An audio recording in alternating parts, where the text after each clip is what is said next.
Bidoof is not the strongest or the smartest. He's a low-ranking member of Wigglytuff's guild, and he's got a big dream: to become the world's best explorer. Let's dive into the most wholesome story in Pokemon Mystery Dungeon, Bidoof's Wish. Hi, I'm Luna, and I like to yap about random stuff. If you enjoyed this video, please make sure to subscribe and comment your favorite Pokemon. Bidoof is one of the most lovable characters in the Pokemon series, and his episode is an emotional roller coaster. The story starts off with Bidoof leaving his hometown and joining the guild. He makes many mistakes, such as being late, giving a Doom Seed to the guy who asked for a Reviver Seed, and worst of all, eating the guild master's perfect apple. He was beginning to believe that all he does is mess things up, even when he tries his best. It really did tug at my heart because I related to him a lot. They always sent him on errands, and they were too afraid to send him on a real mission. They thought he would mess it up. They did this for a while just because he wasn't naturally talented and didn't give him much of a chance to prove himself. One day on an errand to ask the market about Oranberry inventory, Bidoof finds out about a TM called Hidden Power. The Kecleon brothers tell him that it'll make him an explorer fast because he'll immediately become more powerful. Bidoof started to really be excited about this idea until he heard the price. 6,500 Pokeyen. The problem is, he had the money, but it was a farewell gift from his mom. She saved up every single day to muster up enough money for an emergency fund in case anything happened to him. This made me so emotional because his mom worked so hard for so long to make sure he's safe in his journey. It really reminded me of my mom and made me appreciate how amazing they are. After his flashback, there was no way he could spend the money carelessly in one place. Right as he was saying no, a frantic Snover appeared and handed him a mysterious map. Then the Snover ran off, getting chased by two scary-looking Pokemon. When Bidoof read the map that night, it said it led to a place called Star Cave. The next day, Bidoof asked around and found out that, rumor has it, a Pokemon named Jirachi lives there and will grant any wish.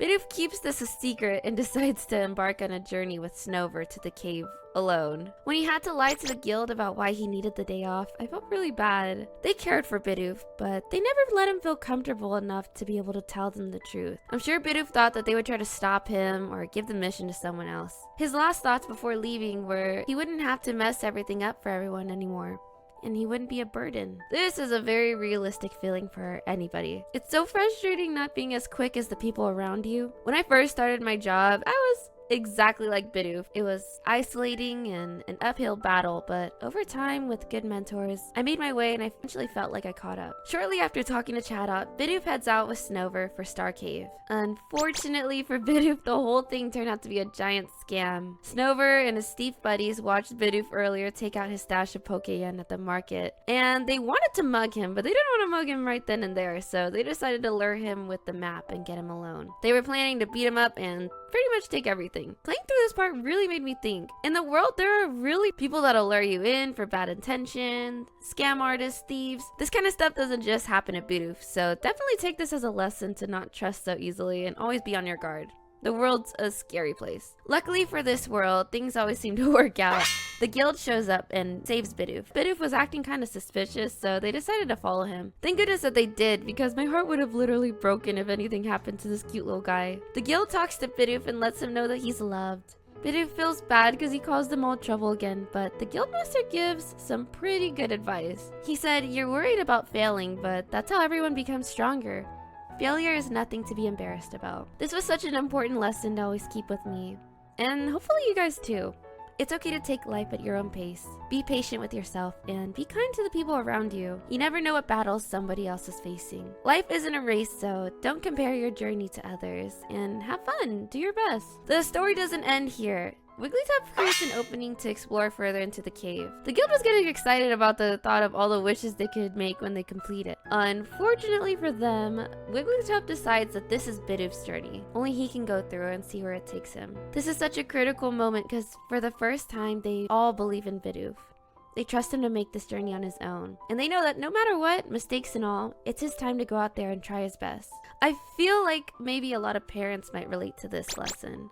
Sometimes it's hard to let go and let their kid experience life in the world, especially when it's time for them to go out to college or their first party or even their first sleepover. It's nerve-wracking giving that trust for the first time, but everyone has to do it. Bidoof goes through the entire cave by himself, and it's really cool to see how much he's grown. When not only the people around him believe in him, but he believes in himself. Walking into the last scene, he's faced with Jirachi. Before making a wish, he must defeat him in battle to wake him up. Bidoof fights with everything he has and actually manages to win. However, he became pretty flustered when Jirachi woke up and asked what his wish is. Of course, it's to become the world's best explorer, and Jirachi says that that's easy, he could definitely make that happen. Bidoof was pretty surprised by this and actually took it back. He said he wanted Jirachi to say that he couldn't make it happen, that you gotta work hard for it, and once you've done your best, you'll feel like the best explorer. This is such a good example of what it means to have a goal in life. Some people spend their whole lives aiming to go to a good college, work towards their dream job, and be happy. But it's the journey that makes the dream really worth it. If there was a fast path to success, would anybody ever really value it? Or would it truly ever be success? Jirachi's pretty impressed by this, and he's happy to have met a Pokemon without greed. This didn't mean that Bidoof didn't have a wish though. He ends up wishing for a buddy that he could show around and become friends with. I think that it was a perfect tie to rope back to the beginning of the game,